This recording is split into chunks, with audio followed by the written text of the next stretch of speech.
నేను నిన్న మీకు తెలియచేసిన నిన్ననో మొన్ననో గణపతి మంత్రంలో మీరు ఇలా చదువుతున్నారు, అక్కడ ఈ తప్పులు ఉన్నాయి, గణపతిని చదవాలని చెప్పాను. అది చెప్పిన తర్వాత నాకు పూర్తి సంతృప్తి నేను చెప్పలేదనిపించింది. నాకు దాని గురించి నేను వేద ప్రామాణికంగా గణపతి పూజ చేసినా, గణపతి మంత్రం చేసినా, చాలామంది ప్రజలు ఎవ్వరు గణపతితో చేసినా బెనిఫిట్స్ ఎలా వస్తాయి వాళ్ళకి ఆ కార్యక్రమంలో అని ఒక ఆలోచన చేస్తే, దీర్ఘమైన ఆలోచన వలన నాకు యాస్క మహాముని నిరుక్తంలో తెలియచేసినటువంటి శాస్త్ర ప్రామాణికమైనటువంటి వాటి ద్వారా నేను ఈ విషయాలు మీకు చెప్తున్నాను.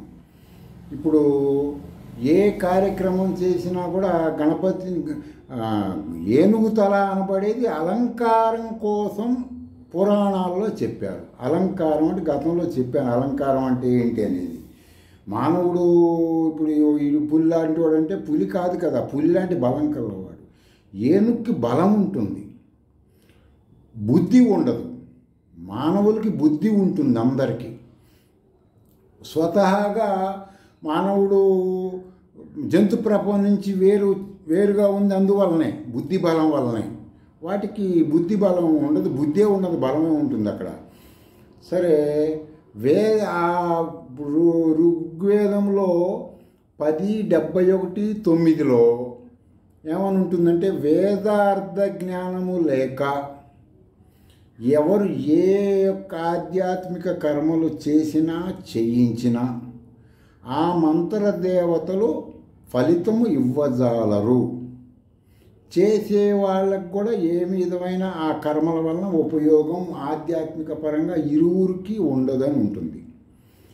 ఆ విషయం యాస్క మహాముని నిరుక్తంలో తెలియచేసినటువంటి ఆ విషయం మరి ఎవరు ఏ పని చేసినా ప్రథమంలో ఫస్ట్ గణపతి పూజతోనే మొదలు పెడతారు. మరి ఏంట్రా గణపతి పూజతో చేసినప్పుడు ఇది గణపతి మంత్ర చదువుతారు కదా ఇలా అంటే అది కాదు, వేద ప్రామాణికమైనటువంటిది. దాని ప్రకారం ఇప్పుడు ఋగ్వేదంలో నేను ఇందాక 10:71-9లో ఈ విధమైన ఉంటుంది. అదే ఋగ్వేదంలో 2:23-1లో ఏమని ఉంటుంది, గణపతిని మీరు బెనిఫిట్స్ పొందాలంటే గణానాం త్వా గణపతిం కవినా అనబడే ఒక మంత్రం ఇచ్చారు. ఈ మంత్రంతోనే మీరు గణపతిని చెయ్యాలి అని. పసుపు బొమ్మ అందుకే పెట్టేది, గణపతి పసుపు బొమ్మ పెట్టేది ఏంటంటే ఏనుగు తలకాయ అక్కడ ఉండకూడదు కదా, మానవుడిలాగా ఉండాలని పసుపు బొమ్మ పెడతారు. మరి రెండిటికి భేదం ఏంటండి అంటే, ఫస్ట్ మంత్రం కనుక ఈ వేద ప్రామాణికం చదవకుండా చదివితే అక్కడ గజానత్వ అనే ఏనుగు తల ఉన్న గణపతిగా నువ్వు పూజ చేస్తున్నావు. నీకు అది లేనిది కదా, లేని దేవతని నువ్వు వేదంలో లేని దేవత. ఉన్న దేవత ఎవరు? గణాధ్యక్ష అనబడే దేవత. గణపతిని గణాధ్యక్ష అంటారు. ఆ దేవుడిని వేద ఋషులు దర్శించారు.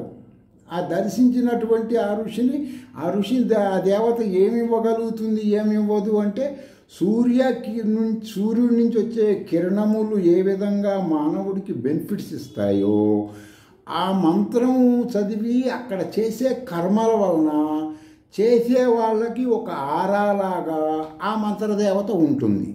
ఏంటండి దానివలన మంత్రదేవత అలా ఉంటుందంటే, వాడి ఇంద్రియాల కర్మల ద్వారా బిఫోర్లో చేసినటువంటి కొన్ని పనుల వలన డిస్టర్బెన్స్ లేకుండా ఉంటుంది. ఆ విధంగా ఆ మంత్రం ఋగ్వేదం చెప్పినటువంటిది, యాస్క మహాముని చెప్పినటువంటిది, ఇవన్నీ బేరీ చేస్తే క్లుప్తంగా నేను గణపతి పూజ చెప్పడం జరిగింది. ఇంకా లోతు విషయాలు ఉంటాయి, అవన్నీ మీరు వేదము, వేద భాష్యము, వేదాంగము తెలిసిన వాళ్ళైతే బాగా చేతిలో అరటిపండు సులువు ఒలిచినంత సులువుగా చెప్పగలుగుతారు. నేను హెడ్లైన్ మాత్రమే చెప్తున్నాను అన్నమాట. కాబట్టి గణపతి మంత్రం బంగారంది పెట్టు, వెండిది పెట్టు, అలంకారం కోసం ఇప్పుడు కవులు కొంతమంది సృష్టించింది. కవులు అనేకమైనవి చెప్తుంటారు వాళ్ళ ఉదర పోషణార్థం. రవిగాంచని చోట కవిగాంచును అంటే ఎవరన్నా సపోజ్ ఎవరన్నా స్నానం చేస్తున్నారు, ఆ స్నానం చేసేవాడు ఎలా చేస్తాడు ఏంటి అనేది సూర్యుడు కూడా తెలియదు కదా తలుపులు వేసుకొని చేసినప్పుడు. కవి చెబుతాడు, ఇలా ఊహించి చెబుతాడు, అది సత్యం కాదు కదా. మీరు ఆలోచించండి. మరి మానవుడే పరబ్రహ్మతత్వం, మానవుడే అని మీరు గతంలో చెప్పారు కదండి. మరి అంటే ఇది దేవతలు ఎక్కడెక్కడ ఏమేమి ఉంటారనేది వేదంలో ఉంటుంది. వాటి నుంచి బెనిఫిట్స్ నీకు కావాలి అనుకున్నప్పుడు దాని శబ్ద అర్థాలతో నువ్వు అది తెలుసుకోవాలి. ఏది పడితే అది డబ్బులు ఖర్చు పెట్టి ఎంతో చేసినప్పుడు మరి అక్కడ నువ్వు పూజ చేయాలన్నప్పుడు మరి వేద ప్రామాణిక మంత్రం అది చదవాలి కదా. ఋగ్వేదం అంటే అసలు అదే కదా మూలం.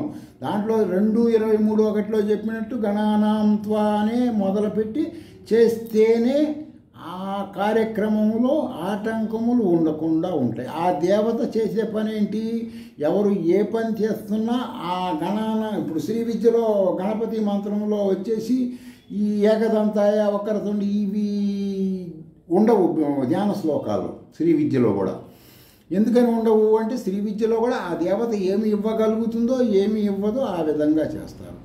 సరే, ఇదే సూత్రం ప్రకారం మీరు ఒకసారి నేను చెప్పిన వాటిల్లో ఉన్నటువంటివి మీరు తెలుసుకోండి.